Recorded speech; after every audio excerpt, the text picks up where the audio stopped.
Right, well, my name's Peter Mee. I had several roles at Imperial. I came here in January '59 to work in the development or planning team at that stage. I was the assistant planning officer until '67 when I became Registrar. And I think in '96 I became college secretary for a year or two and before I retired full-time. And then I spent 4 years working part-time in the alumnus office at Ron Oxborough's behest at that stage. So well over 40 years I've been here, man and boy.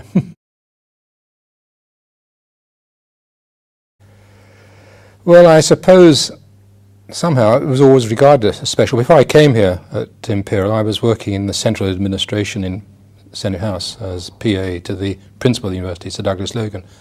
And I suppose there was always the view that Imperial was pretty special. So I came down here with that kind of vague feeling in my mind. And of course, at that stage, I came down to join the replanning of the college, and it had been selected to redevelop and produce more students. 17.5 million was given to us to do this, and we thought that was a huge sum in those days. And so there was all this feeling of it was a special area. It had been selected to redevelop, produce more science and engineers. And of course, I think the staff also at that stage always saw themselves as rather special. So perhaps there's certain arrogance, but there was always this feeling of special. And over the years, one got to know so many of the staff, and that, in fact, knowing the staff and the students made it really special for me. Well, I suppose one's honest. One can't say quite as much because it was built up on personally knowing people and all the friendships one made. And of course, since I've retired, one loses track of people, names vanish, people disappear. So one will have this kind of closeness that one did have. You know, for 40 odd years it was my life coming to Imperial, and I knew people, knew what was going on, and now it's much more remote. So I'm interested in what's going on in Imperial. I sort of, if somebody's on television with an Imperial background, I kind of watch and listen, but it's not the same immediacy that it once had, I'm afraid.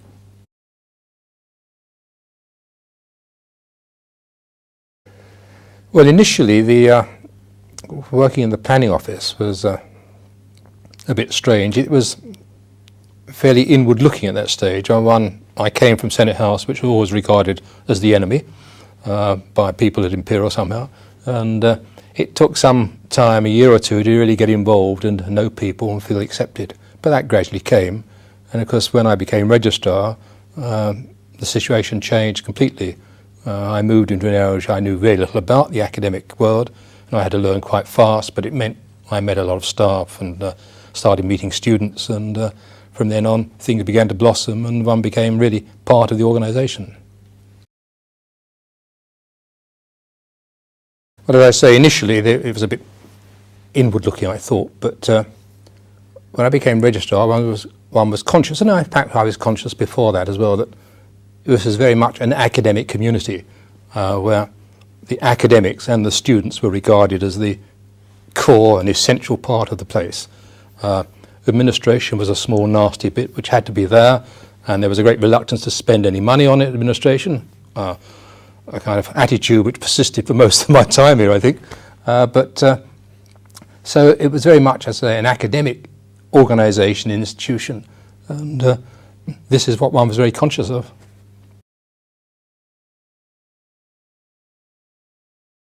Well, I didn't really come in with any kind of major changes in mind because I knew very little about the academic structure of the college. I was just beginning to build up, and it was really dealing with problems and issues as they arose and trying to change things. One thing which I remember having very much in mind when I first came as Registrar was reorganising the career service for students. Partly because I was conscious of the University of London career setup, because they had placed me in the job as PA to the principal. And at that stage, I think the attitude in the college amongst the academic departments was that Imperial students were so wonderful and so highly regarded by industry that every student would get 6 offers of a job. And quite frequently departments only allowed career people in to interview them from industry on Saturday mornings and things like that. And this was at a time when, in the late 60s, when students were pressing for greater diversification of their courses. There was a growing kind of resistance to what was felt to be very strict, narrow scientific and engineering courses, and other things had to be introduced. And so students were at that stage also looking for jobs in other areas, and so I felt there was a need for a broader careers advice available to students, and this was something which I did try and reorganise initially, and in fact we had two goes at it. We had another go much later in I think the end of the 80s, when the university wanted to charge us for their contribution to it. So we set up our own organisation, really, which is more or less the framework which I think has been carried through to this day.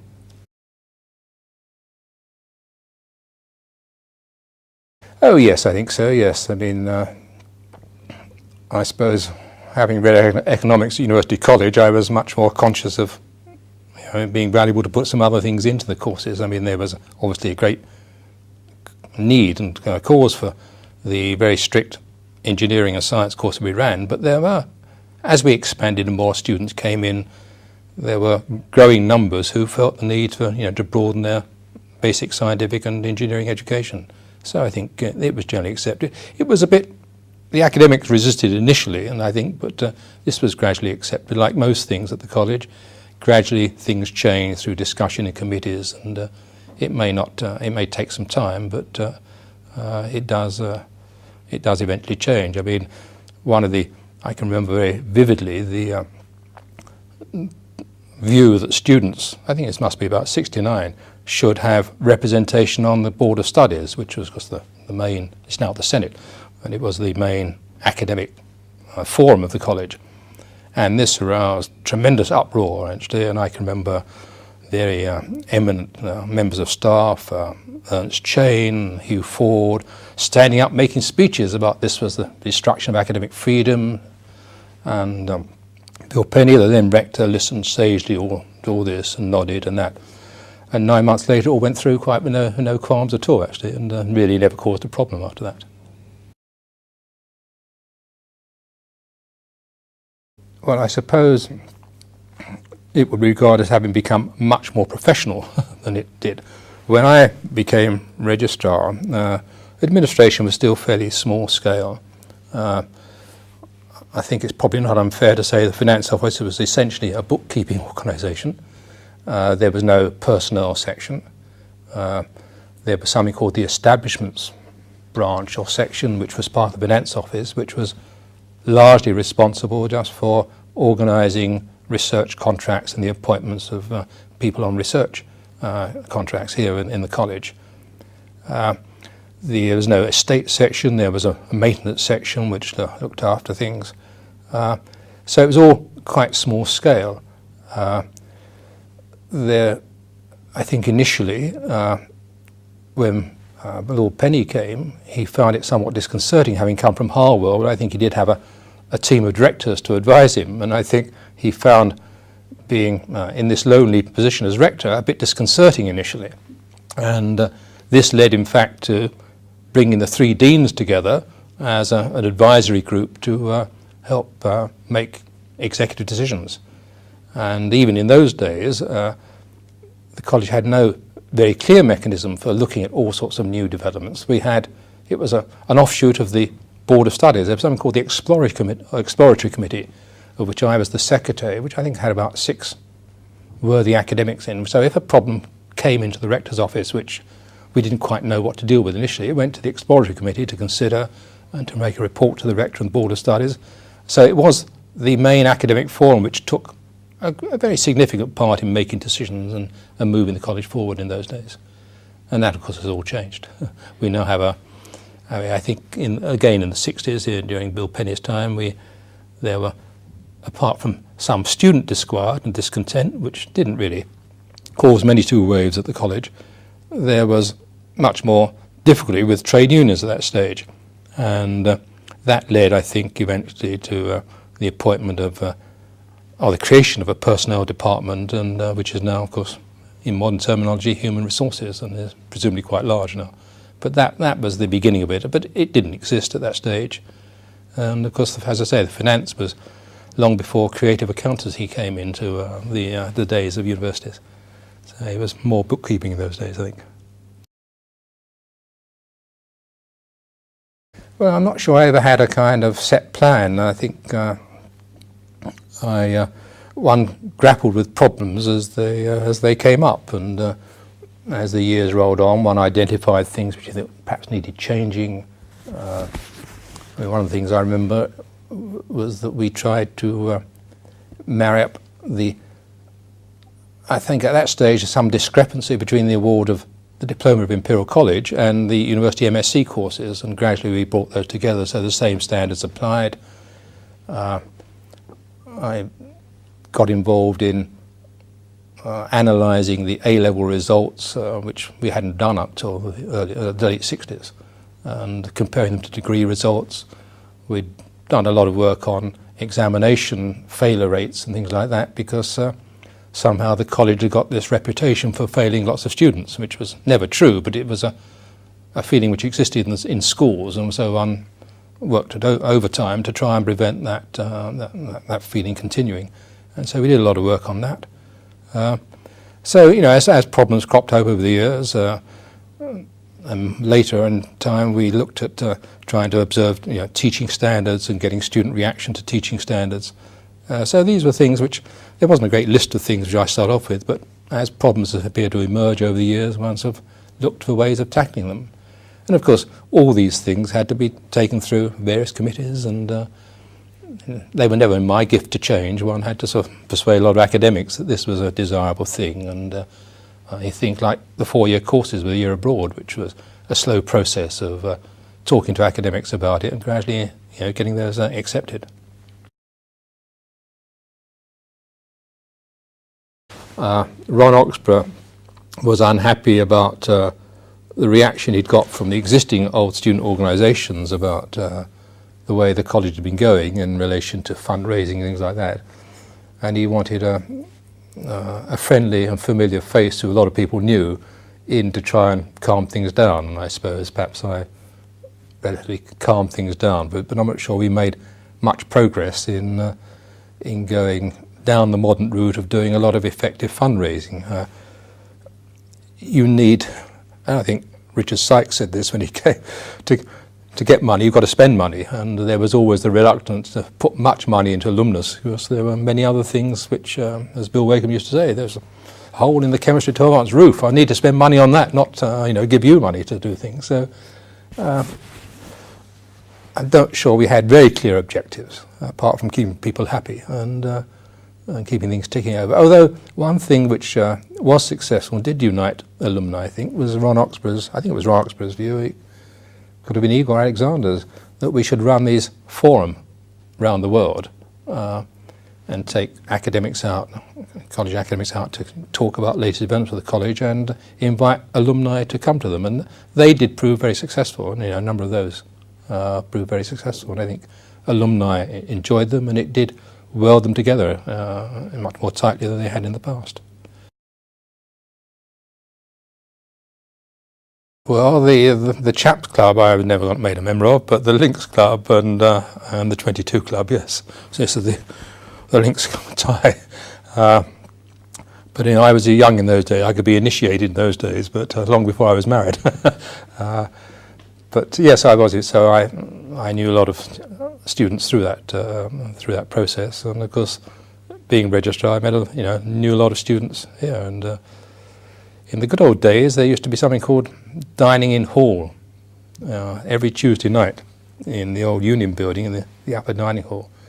There was a system for staff taking their duties to dinner there at fairly modest prices.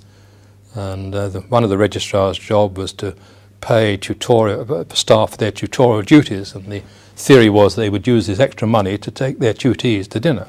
And I used to take students to dinner and things like that. But Brian Flowers, I think, stopped that because he said, damn staff have got to tutor people without being paid extra for it. And of course the accountants moved in and decided that it was far too expensive, these dinner and halls, so that all went. The rector used to preside every Tuesday night when he was in here. It was a very good social evening, and it did weld the college together in many ways, but of course it was much smaller in those days.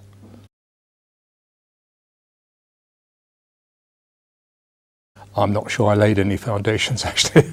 I do see that the latest prospectus incorporates quite a lot of wording which I drafted with colleagues way back in 20 or 30 years ago, so not all things have changed, but and I suppose if one looks in the registry, the structure of the registry is very much as I think it is, very much as it was 10, 15 years ago. But I'm not sure I laid any specific foundations, and in many cases the view might now be that all these well-meaning amateurs who dabbled with university administration in the past really should have been swept away by a much more professional approach, which I think has come in.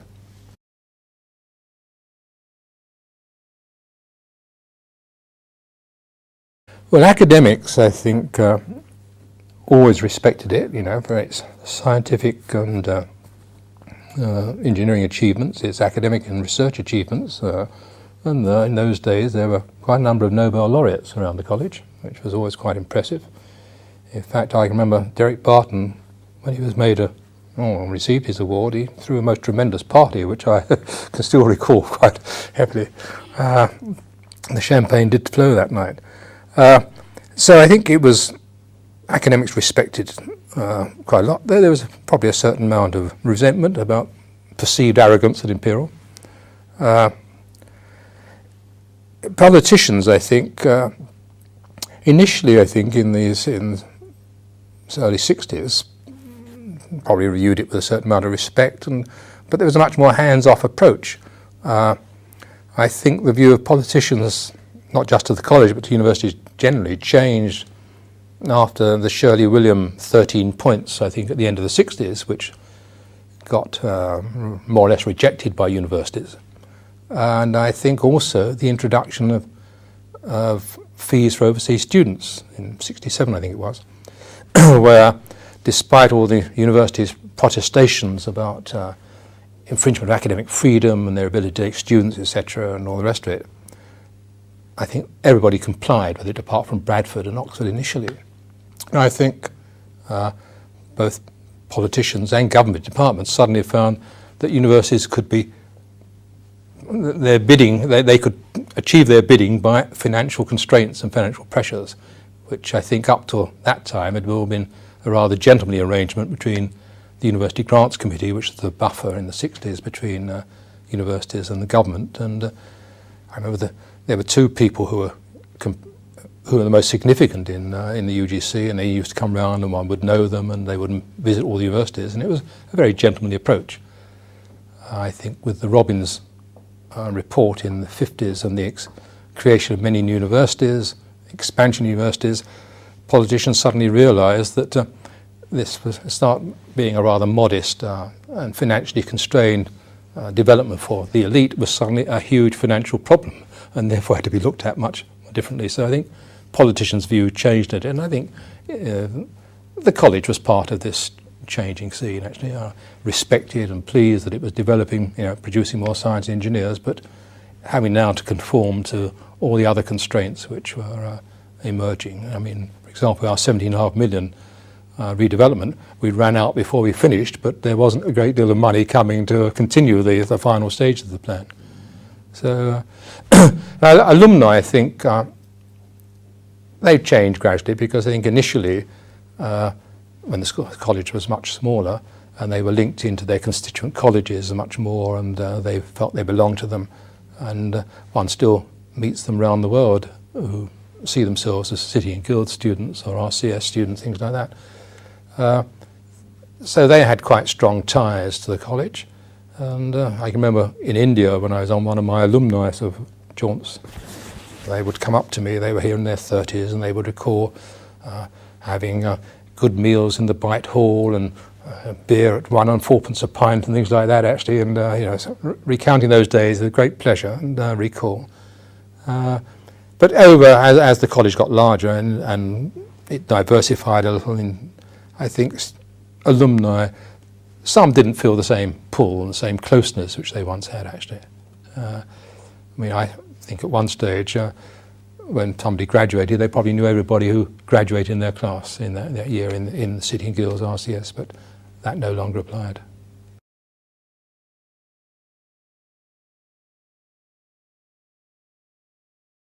During my time as in the planning office, I was one of the people responsible for dealing with the contract of the old sports centre, the swimming pool. And this was in the early 60s, and I can remember ringing up the Amateur Swimming Association and trying to get a view on whether we should develop a pool which was 25 metres long and sort of, or whether it should be in feet and inches, and so it would be a multiple of 100. You could come 110 yards and a mile rest of it. And I was told by they say, look, there's no way we will ever move to metres. And so we built the pool for 82 feet 6 inches. So every time you wanted 25 meters, you had to put a little extra sort of thing in to create the space. So those sort of things. Students, I suppose, over the years, I've met quite a lot of interesting students. And being heavily involved in the football club for many years, when I was president of the football club, one of my tasks was to find a speaker for the annual dinner, and actually through the then bank manager on the campus site, I managed to get Frank Boff to come and speak at a dinner, who was there in those days, a great figure on BBC Grandstand, and he proved a tremendous success, and it was really an outstanding evening with him. And as a kind of gesture, a few weeks later, I invited him to dinner in Hall in the evening, and he met Bill Penny and things like that, and in fact Frank Boff and his wife came. And of course a year or two later, when he got himself into difficulties which attracted a lot of publicity of the press, Bill Penny would mutter to me, "Oh, see, your friend's got himself in a lot of trouble, hasn't he?" Thinking I was probably linked to it as well, actually. So, but I quite a laconic sense of humour.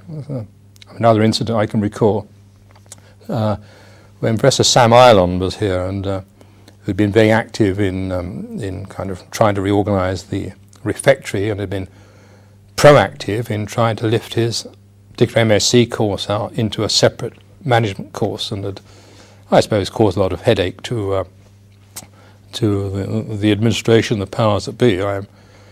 Somehow I discovered that Sam or his wife were very interested in football, and they used to talk to me. And I said one day to Bill Penny, I said, yeah, Sam Ireland told me that at one stage he was in Israel fighting against the English. So Bill said, yeah, and he's never bloody well stopped. So, sort of little incidents like that over the years have cropped up.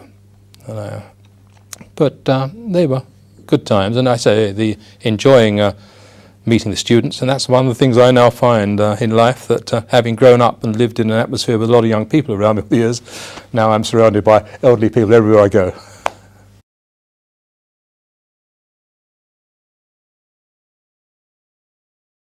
Yeah, one of these things, another one of Ron Oxborough's sudden ideas, who said, oh, what about doing this? And I initially shied away from it completely and said, oh, no. And I thought about it.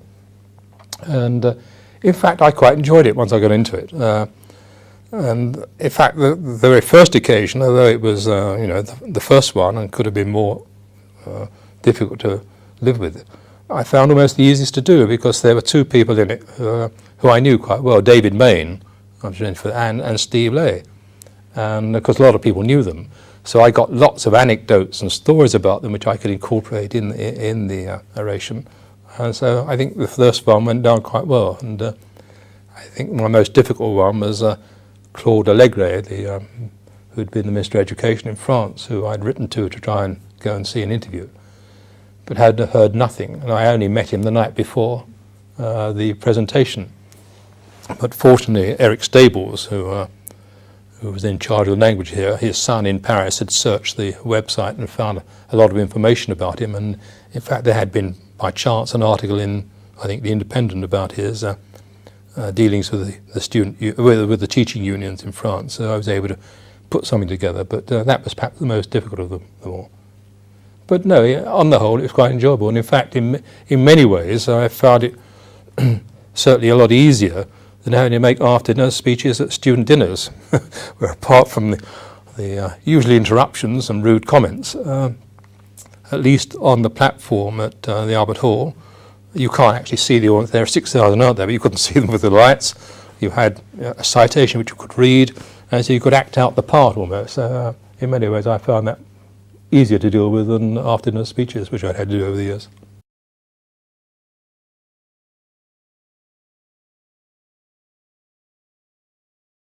Yeah, both the student residences and I think the MacEng building was the first one I got involved in. Physics, as it was called, W2 in those days.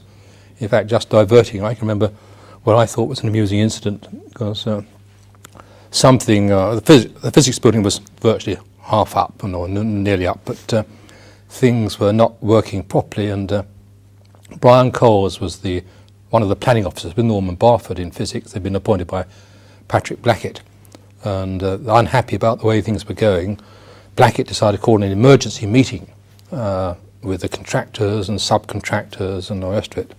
And as a very junior kind of assistant planner, I sat in the back of this thing, and I was quite amused when Blackett listened to what was all the problems going wrong, and said in despair, "Oh, if only I could spare a couple of my young men to read up all the literature about this, we'd solve it." And I thought, here was this academic who didn't realise that in these dark buildings in the winter, there were various labourers kicking the trunking into position actually in the dark.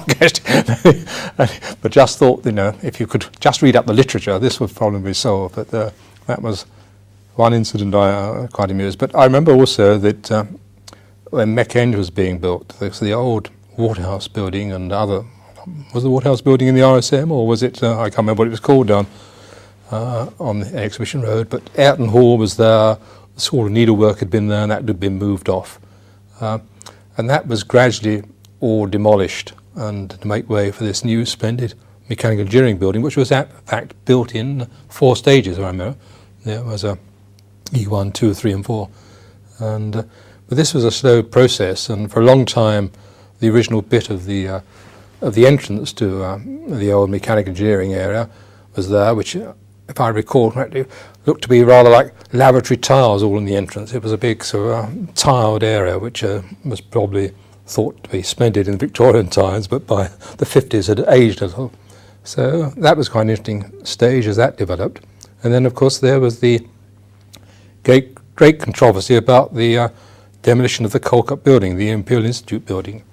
And this controversy really erupted in the mid-50s, late 50s, when the college plan for the redevelopment was still being discussed.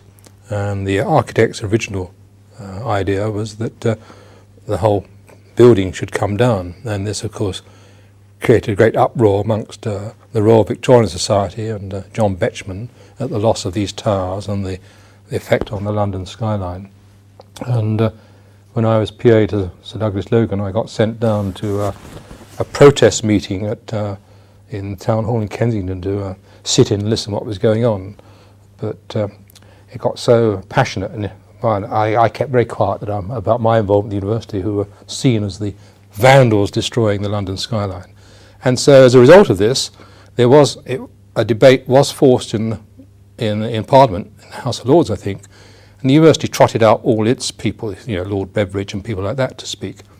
But as a result, the government decided that the plan had to be changed, and the tower had to be kept as a freestanding campanile, and as a compensation, because it meant we lost a number of potential facilities on the site, I think we acquired Prince's Gardens. It was given to us as a kind of compensation to develop both residences and refectory facilities.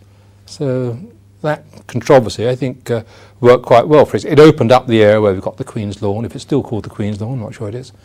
So it opened up the central area of the college, and it gave us this additional facility across the road, which has been very useful. And there we started to build the halls of residence with Richard Shepherd Robson and partners, who it's quite amusing to think back now, because I remember when Southside was completed, and Richard Shepherd had this great concept of people sort of living in one study bedroom and linked to 8 study bedrooms on a staircase of 24. The staircase idea was copied from Oxbridge, and then opening out into this big refectory area where everybody would mingle together. And this was hailed as a great kind of psychological, sociological sort of splendid development. And in the days when the Times used to have 4 leaders on the inside centre pages, I think it was the first leader was devoted to extolling the virtues of this marvellous development in Prince's Gardens for students, and extolling the Richard Shepherd concept. And of course, after that, once we occupied the building, everybody reviled the building about it very difficult to keep clean, the new brutalism of the concrete. Water came in at the way the glass joined and things like that. So it was never anybody's favourite thereafter. But it did get this great acclaim in the press initially. Well, other things about the development of the academic community was that when I became registrar, I was very conscious that heads of departments were very powerful people. Once they were appointed by the rector, they were there until they retired.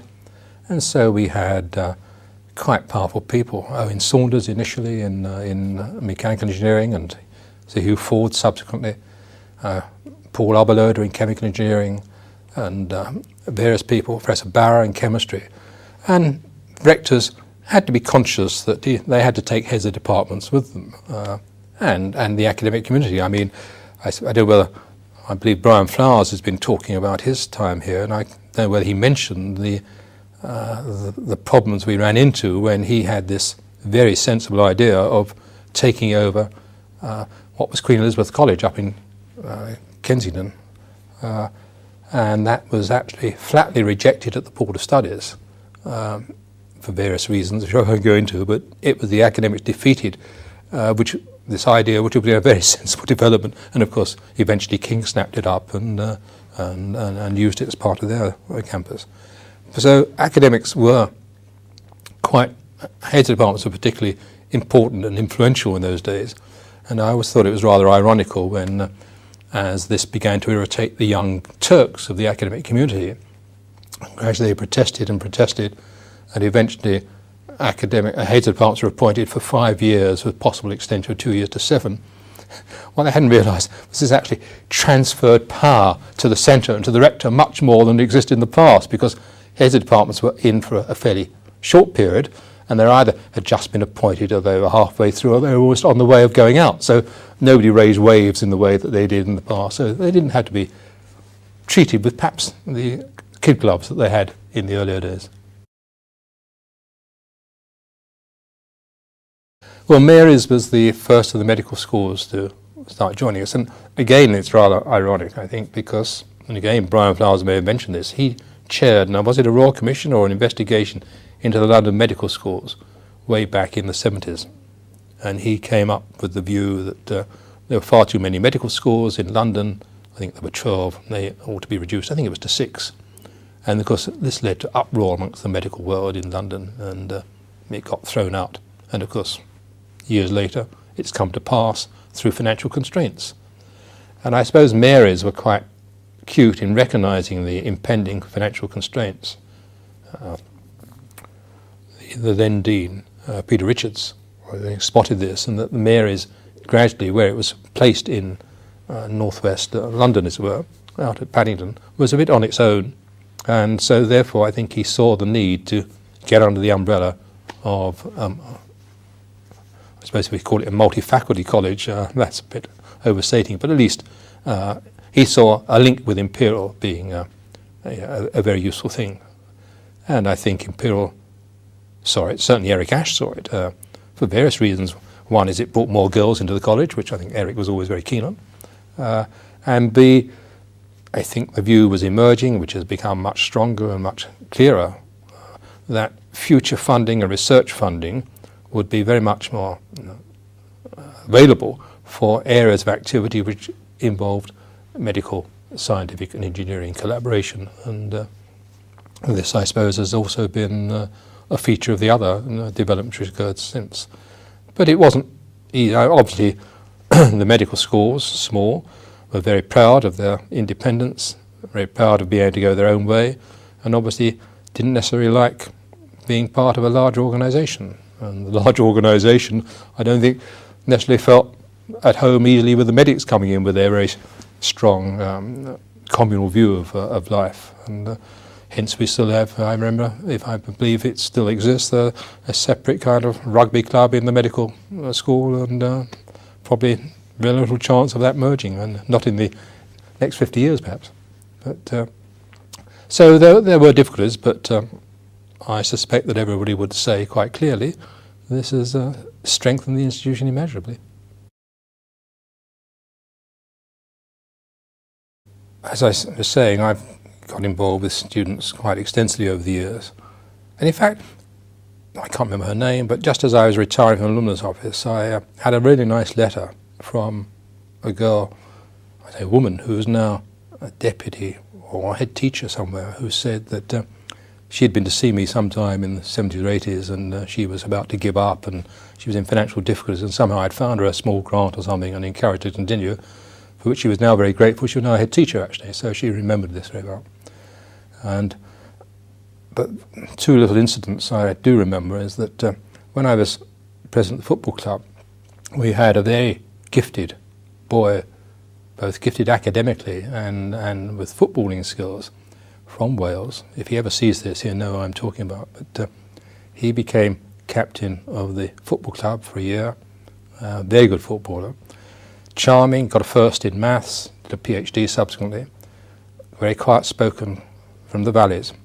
But once he had drink inside him, which often happened in the union bar evenings, he was virtually uncontrollable and had this great desire to take off his clothes the whole time. So he's constantly being sent over to me by the union authorities to sort of discipline in some way.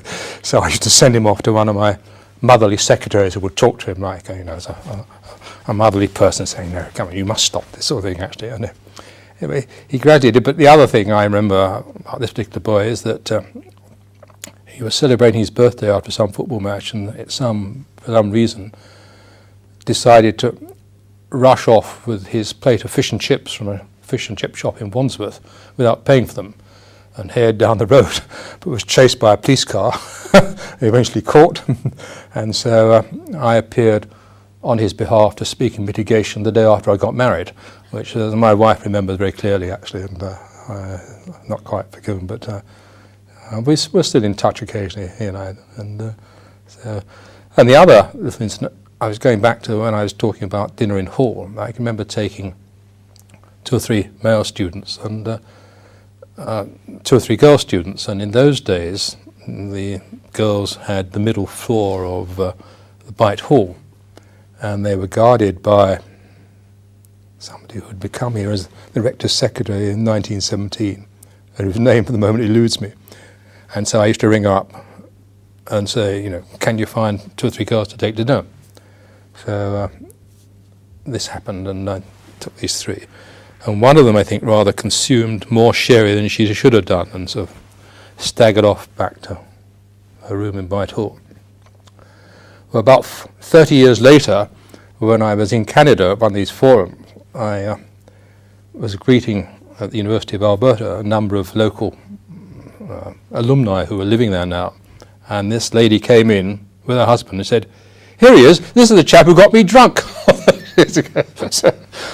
But share many as a joke.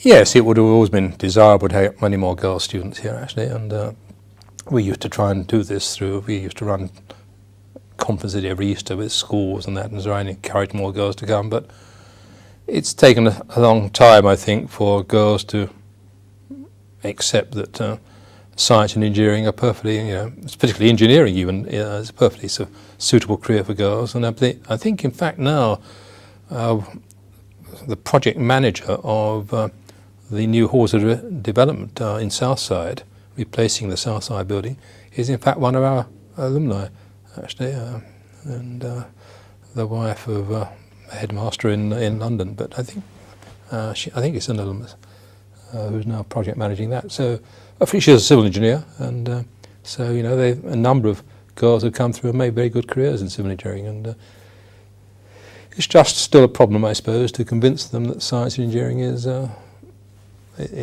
an acceptable and worthwhile career for them. Yeah, in latter years, not not initially, but it became out because of the Harlington Trust, and I was secretary of the Harlington Trust, and people somehow seemed to think I was influential in guiding money to the rowing club, which in the 90s was certainly enjoying a boom period and being very successful, with Bill Mason as a very motivational coach. As you know, we produced 3 people in the 8 which won the gold medal in Sydney, and it was also coached by an Imperial College alumnus. So I got involved in rowing in that sense, but more or less as a spectator, and because I was aware of the Morphy Day races which used to take place down at Putney amongst the 3 constituent colleges, which were probably an excuse for a kind of quiet student riot, because I think after the race it was the rampaging back through on the underground and through Harrods and heaven knows what, which caused a certain amount of disquiet, and I think probably led to frowns being gradually expressed as to this was not the desirable way forward, and gradually that seems to have dropped by the wayside. And but it may also have been partly when rowing became a much more serious event anyway, and the very serious rowers didn't necessarily think this was the appropriate way to spend their time on the river. So that was something which changed, and I think the other thing, now I'm not sure whether this still goes on, but wasn't there for some stage, it suddenly developed this nude race, a run back from Harrods round through Kensington and around the Albert Hall, now finishing in the Union Quadrangle. Now I don't know whether that still takes place or whether that's frowned on these days, but that was another student thing. But I think that was a development during the 70s or 80s, I don't know. Ostensibly, I suppose, a fundraising thing, I don't know. But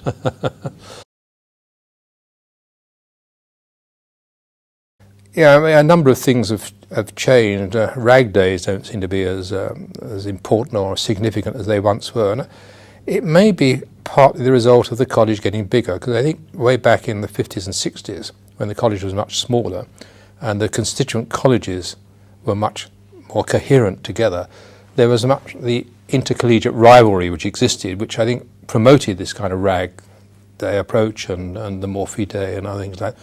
And as the college got bigger and more students arrived, and perhaps they were less heavily involved in their constituent college arrangements than they had once been, these things gradually began to kind of fade away, I think, actually. And so they did change.